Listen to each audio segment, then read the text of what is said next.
I'm Lisa Harris Cook, and this is Ancestry and Beyond, a look at what's available on Ancestry to help you discover your family stories, and how our sister brands like Fold3 and newspapers.com can also help bring to life even more stories.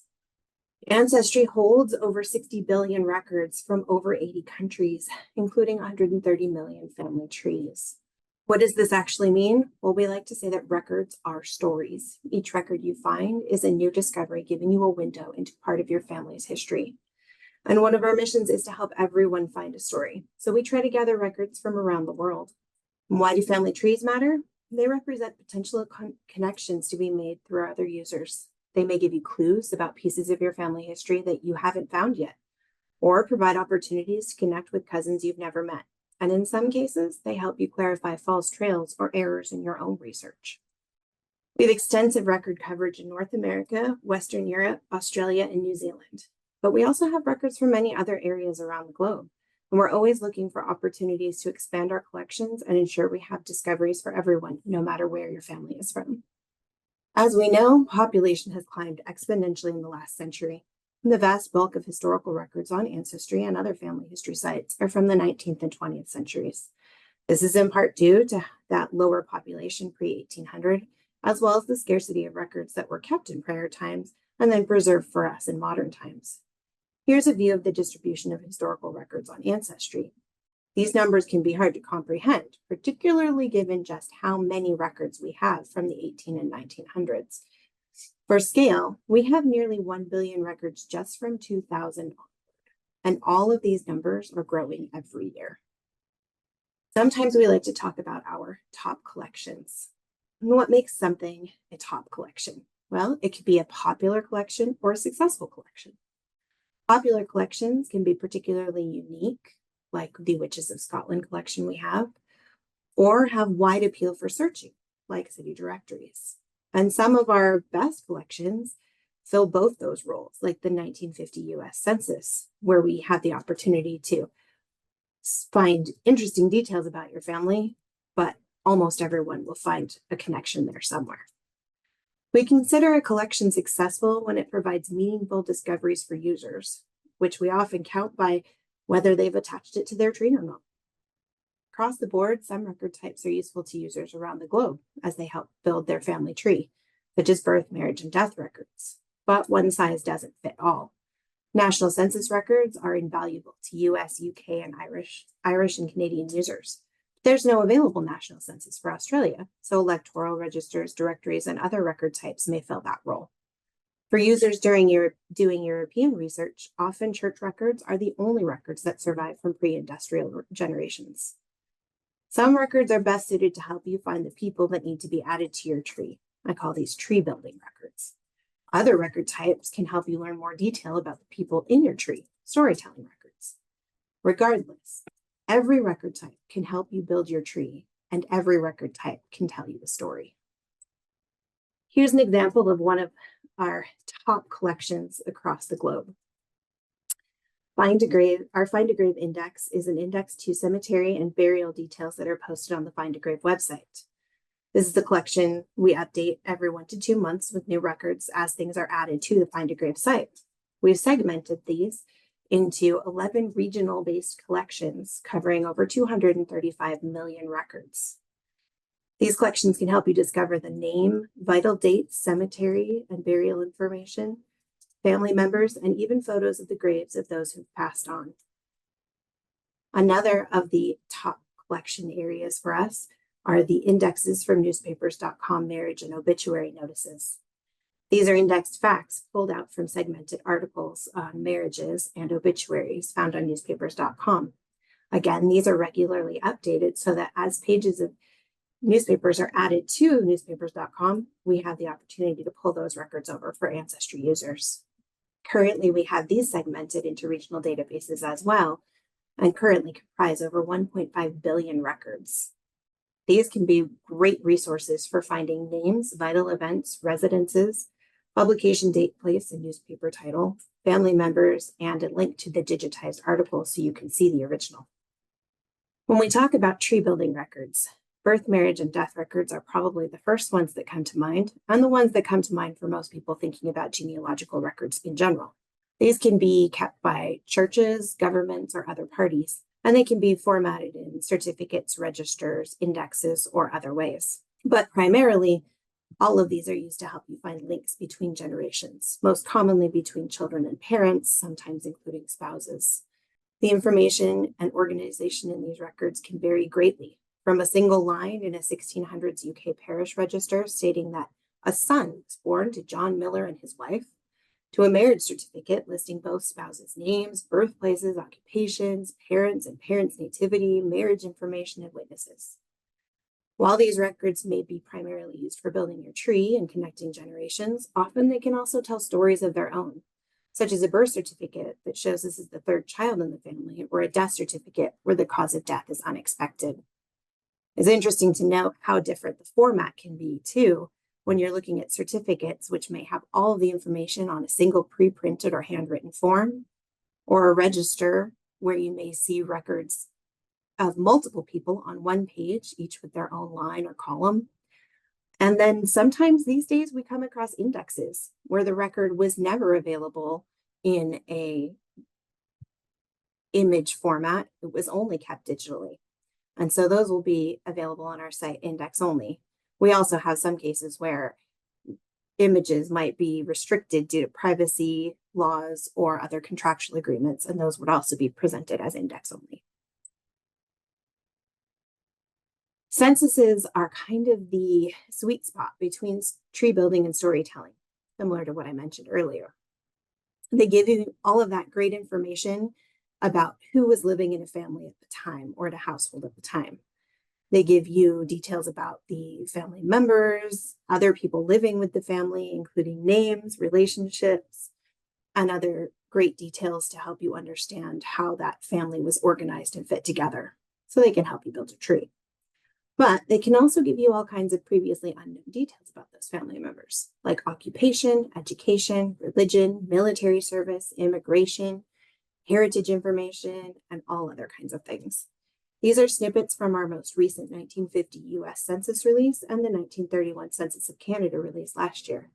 They show the wealth of information you can find and also highlight that different information may be kept on different censuses based on what each municipality required. One of my favorite record types are immigration records. These are awesome for telling stories and helping you understand the path and journey that your family took. Most commonly, we refer to these as passenger lists, naturalization records, or citizenship records, and passports. Passenger lists can provide unexpected details in your ancestors' lives. Most include at least the name, departure, and destination information, citizenship, and age. But some can provide much richer details: physical description, occupation, birthplace, next of kin, and more. You may even find details about families traveling together, and there are a set of them from a specific time period where you may find out how much money they had in their pocket when they were traveling across the ocean. Naturalizations can provide many of the same details as passenger lists, including that name and arrival and destination date. Arrival, dates and times, and places, but they can also give you other information such as parents' names, current residence information at the time that they applied for citizenship, and other immigration details, and in some cases, like the example shown here, the names of all of the children and dates and places of birth for them. Passport applications, amongst this being one of my favorite categories, passport applications are probably my favorite because they get a lot of the same details, but you also frequently get not just a physical description, but even a photograph of the person. And if you read through the entire application for the passport, beyond what we've just indexed, you may even find the reason that they were traveling and where they planned on going and how long they planned on being there. Another great source of storytelling and contextual records is our occupation records. They can provide insights into your family that you wouldn't see in other record sets, giving details on not just what they did, how much they made, who they worked for, how long, and exactly what types of work they were doing there. Some examples here are employee registers, pension records, and even professional and city directories, which you might not think of as an occupational record, but can tell you a lot about occupations. Here are a few examples I've pulled. This is from our California Railroad employment records. It shows what the person was doing, what hours they were working, how long they were there, how much they made. Some really great detail.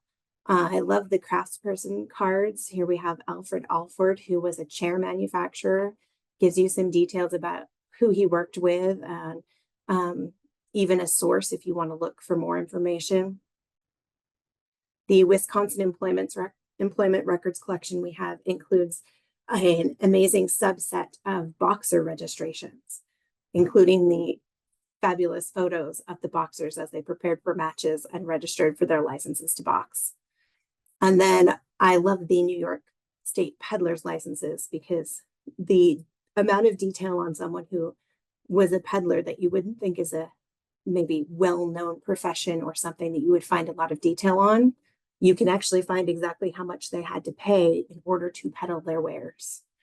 And I included an example of my great-grandfather from the city directories where it shows that he was a jeweler and where he was renting from.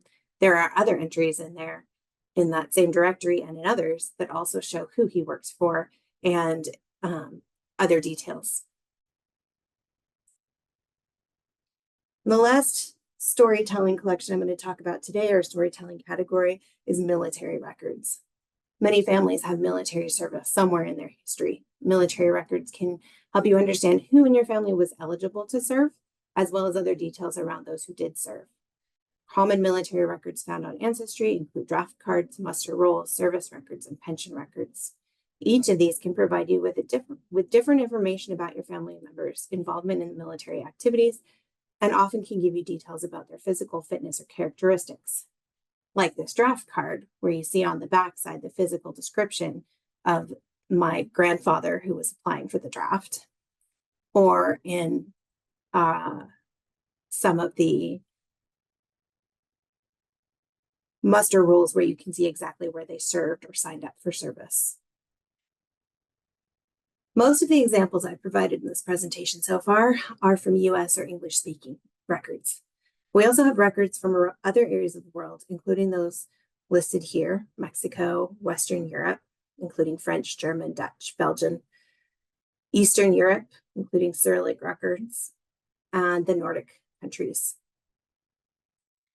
as well as Latin America, the Caribbean, Pacific Islands, and other areas of the globe. In most cases, our records are searchable in the original language of the record, but common information like dates and record types might be localized for searchability. For example, we will list on the record page the months in the French language if that's how they were captured on the form, but we will make them searchable by the English terminology as well. Or if you're on the French site, you would be able to pull up the US 1950 census with French months. We do this so that everyone has access to these records, whether you speak the original language of the record or not. So, for example, if you can't read the Spanish on your grandmother's birth record from Mexico, or the German on your great-grandfather's death certificate in Germany, you'll still be able to get the dates and places and time information that you need to add it to your tree.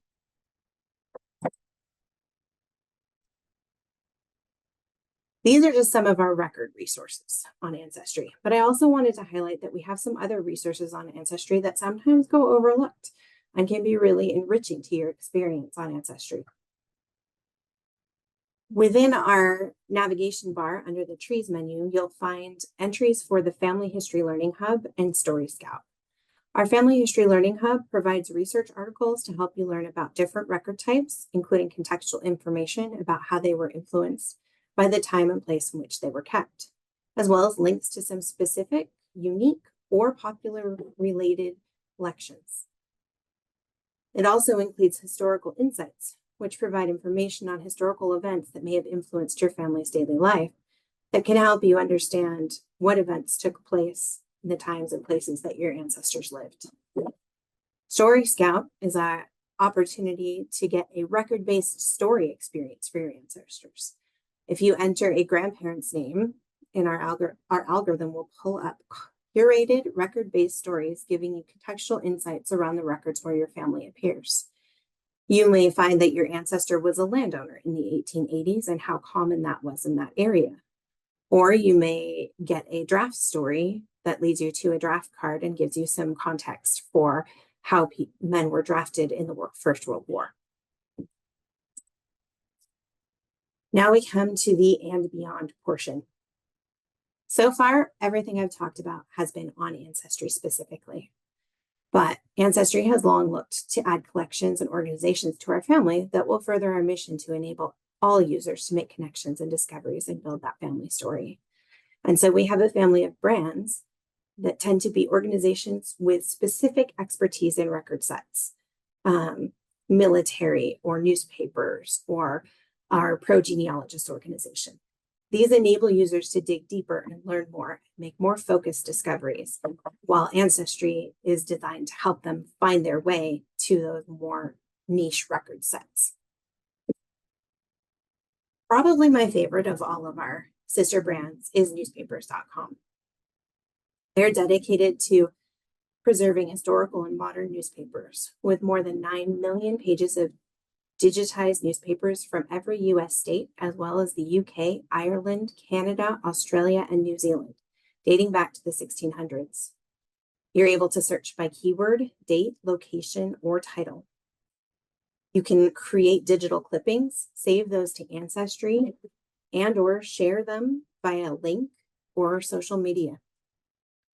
And you can explore popular topics. So even if you're not looking for your specific ancestor in there, in the newspaper, you might be looking for what did their profession do in the state that they lived in, or how did housewives feel in the 1940s, or what recipes might you find from an area and time that your family lived. And newspapers is always adding new content. So even if you have not found what you're looking for this time, I always remind myself to come back and search again. And they even have a nifty little feature, which you can save a search and it'll send you a reminder if they think they have new hits for you. Here's just a few examples of some of the ways newspapers can tell you stories about your family that no other historical record would have captured. So for instance, I have an example here from Lockhart, Texas. My great-great-grandmother, I knew that she had passed away.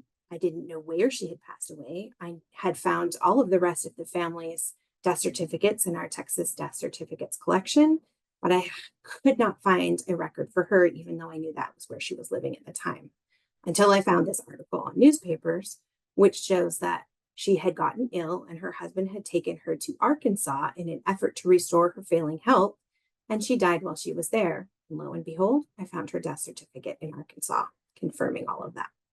If I hadn't found this article, I would never have looked for her in Arkansas. And even if I had found her in Arkansas, I probably would have questioned whether that was actually her or not, because I knew she'd been living in Texas at the time. Another example here is an article about my great-grandfather, who I knew was in the service during World War II, but I didn't really have any details about what he did. And I knew he was an engineer later in his life. But this article shows that he applied for and received a position as a mechanical draftsman in Washington right before the war.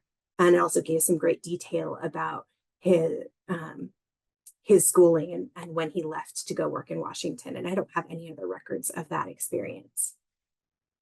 Another one that's meaningful to me and something you would never find in a marriage record is this article about my great-grandmother's wedding. It not only tells the list of who was there and what time they were married and who ordained, who was the officiant for them, but it also gives you details about her dress and her flowers, things that I might be able to see pictures of, but I'm not going to know what the material was, what it would have felt like, and what color the flowers were in a black and white photo that I find. And there's a fourth example here that I talk about more in a booth demo if you stop by and check it out. My great-grandfather, I knew that he was a diver, but I didn't really know anything else about that aspect of his life. I knew he was a jeweler. He appears earlier in the presentation in one of the city directory slides. And I knew he lived in the Bay Area. And I had heard from my family that he and the family spent a lot of time up at Russian River in Northern California. Well, I stumbled across an article that talked about how he broke his back while he was at the Russian River vacation home. And then I stumbled across another article that gave a little bit more detail than that, and said the accident is said to have occurred when Harris fell from the trapeze to the waters of the Russian River 20 feet below him. A large throng of bathers who were watching him perform saw him hit the water flat on his back, and several plunged to his rescue. Knowing that my grandfather was a diver and that he vacationed in Russian River was one thing. But reading this description of what happened and how he hurt himself and what he'd been doing at the time paints a whole different picture of that story in my mind. Newspapers can also give you unique context about culture and mindset from different times. This is what I was talking about in terms of looking up historical moments or other topics like that. These are a few articles I pulled that can give you context about how culture was thinking about things at specific times. This first article is after the Triangle Shirtwaist Fire in New York and called for fireproof and death-proof buildings. It was one of the turning points when factories and other industrial companies were regulated to protect workers. The second article here is an opinion piece from the 1870s on whether women should or were prepared to get the vote. And clearly you can see how times have changed and viewpoints have changed over time with that. And I think this one at the last on the right is one of the most interesting. It's from the 1770s, right after the Boston Massacre, kind of kicking off the Revolutionary War. And it gives a commentary piece from an American perspective and a London perspective, which obviously had very different viewpoints at the time. Newspapers can also show you the faces of those you've never met and images of places you can never go again. I found this beautiful article about my great uncle who died from Hodgkin's lymphoma in 1933. I'd never seen a photograph of him as an adult, and I'd never seen a photograph of him with his children. Now, looking at this article, I can see this resemblance he has to his sister. And the article has some really beautiful things to say about how he interacted with his family and tried to focus on the positive things that I would not have known just from a death certificate. They can also include pictures of places that existed at one time and don't exist anymore. This is a photo of the New York Hippodrome, a performance venue that opened in 1905. It was said to be one of the most lavish, amazing buildings of the time. And you can tell from this picture how beautiful that building must have been. Well, it has since been torn down and replaced with a normal New York City office building. So you wouldn't be able to go there now, but you can still see it and read the descriptions of it in the newspapers. Another one of our sister sites is our military-based record sites, Fold 3 and Forces War Records. They have nearly 700 million US and UK-based records to tell the stories of the military heroes in your family. You can explore records on here for specific conflicts, unit histories, battle maps, photographs, and there are some other unique things I'm going to go through. One of my favorite things on here is the honor wall. This is an opportunity for you to gather all of those pieces of information, records, photographs, military journals, information about conflicts, anything about your ancestor or your family members' service. You can build a memorial to them. You can share that memorial and you can collaborate on that memorial, whether that be with friends or family, or in some cases, you may find stories that they never told you from people they served with or family members of people they served with. Frequently, and at least in my family, a lot of the experiences my grandfathers had in World War II were sensitive to them, and they may not have felt like sharing all the details, but it's easier to talk about your buddies' experiences. So we've learned some things from those who served with them that we wouldn't have learned just by talking to them. These can paint a beautiful picture of your family. Another feature is the war stories section. You can look up specific conflicts or groups and learn more about the context of what happened during that conflict, what types of circumstances impacted different people during then. And they even provide recommended record sets to help you connect to your family or to connect to contextual information that will help you understand your family's experiences. On our Forces War Record site, we have a feature on UK medals where you can understand the different medals that were awarded from conflicts in the UK and how to identify those if you have a medal passed down in your family or you've come across one. Another of our sites, sister sites, is Find a Grave. Find a Grave is a free resource for finding the final resting places of notable people, friends, and family members. It includes photos of grave sites and memorials around the world. You can search by name, location, year range, and other more advanced options. And you can find details about different cemeteries around the world. This is also an opportunity to volunteer, where you can contribute to the community by creating digital memorials, uploading photographs of headstones and markers, or transcribing the data from photos others have uploaded. I really enjoy the index that we have to Find a Grave on Ancestry, but I always make sure to click through to the Find a Grave site, because as much as we have tried to pull all the data we can onto Ancestry, there is often much more to be found on the Find a Grave website. For instance, we will capture your main relationships, but you may find additional relationships such as siblings or extended family, in-laws on the family members section. Sometimes you'll find a biography or clippings from newspaper obituaries or other places or other information that can help give you a rounder picture of the person rather than just a headstone. And if you click into the individual family members, such as a spouse or a sibling, you may find even more family members attached to them.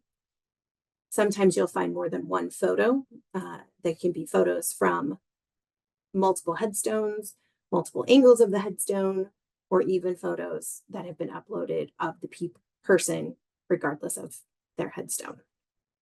And if you have someone on there that you're looking for, you can also ask for help. So if you find a memorial that doesn't have a photo, you can request somebody to take a photo for you. Or if you know someone should be in a cemetery, you can put in a request for someone to find their grave. And as I said, you can volunteer and help fulfill other people's requests. Other things you can do on the Find a Grave site that I have found immensely useful are search for other family members in the same cemetery. As many of us know, frequently your family had a church they went to and they were congregated in a specific place. And so when people passed away, they tended to be in the same cemeteries together. So you can do a search in that same cemetery for the populated surname or the maiden name or both. You can also adjust your search terms depending on who you're looking for. You can refine it by time frame and other variables. This is particularly useful if you're going to be traveling. Find a Grave not only has the list of memorials, but they also have cemetery pages in general. These can tell you the address of the cemetery, contact information, how many memorials there are, what percentage of them are photographed or have GPS associated with them, what the nearby cemeteries are. You can search all the memorials within a cemetery, or you can volunteer to add photos or memorials to a specific cemetery. I recently made a trip to Rhode Island, where I happen to have a big branch of my family from, and Find a Grave was very helpful in helping me locate exactly which cemeteries I needed to look in for my family and how many headstones were in there I wanted to look for and where they were. It really made my trip amazing and gave me the opportunity to see a lot more than I would have if I had just gone off of the one record that I had. All of these resources and more are here to enable you to find the records and stories that matter to you and to your family. Thank you for your time, and I hope you enjoy your journey of discoveries.